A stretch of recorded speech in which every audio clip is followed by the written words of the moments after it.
just wanted to take this short video to talk about the beauty that God put in the world. And I think that water is one of the most beautiful things that God created. I love the way it moves, the way that the wind makes the ripples on the water, the color gradients as you see aqua and teals and greens. Even the Brown River water is beautiful to me. And just how God shows himself in these ways of the details of how creation all works together, and that this is the day that the Lord has made, and let us be glad in it.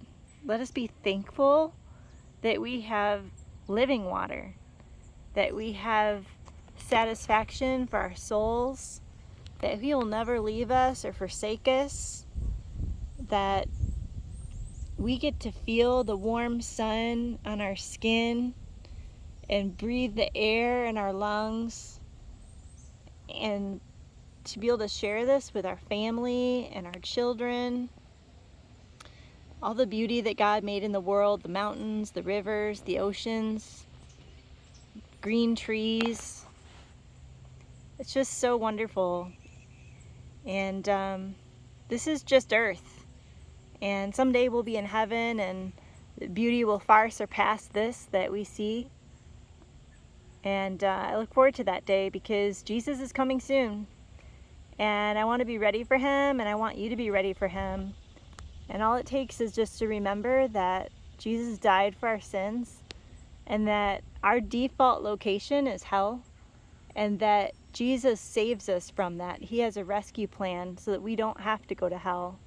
And all we have to do is accept the gift that he made on our behalf and say, Lord, I choose you.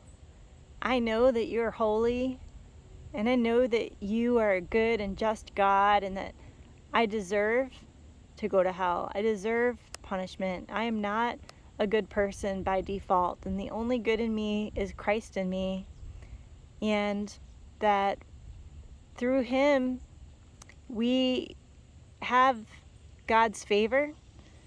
And it's just incredible that the King of Kings, the Lord of heaven and earth, the universe, cares about us, cares about you, cares about where you're going to be. And he wants to be with you in heaven. He wants to know you. He wants to spend time with you. And that's just so amazing that, you know, back when Adam and Eve, they sinned, they were born into, well, they weren't born, they were created as adults, but they lived in a perfect Eden, and they sinned against God in the garden, and that sin introduced sin into the world and humanity. And because of that sin, after that, they had to do animal sacrifices, and they had to shed blood for the forgiveness of sins. And so because of that, Jesus made a plan. He made a way by sending Jesus to be the perfect sacrifice. And because of his perfect sacrifice, we no longer have to do animal sacrifices.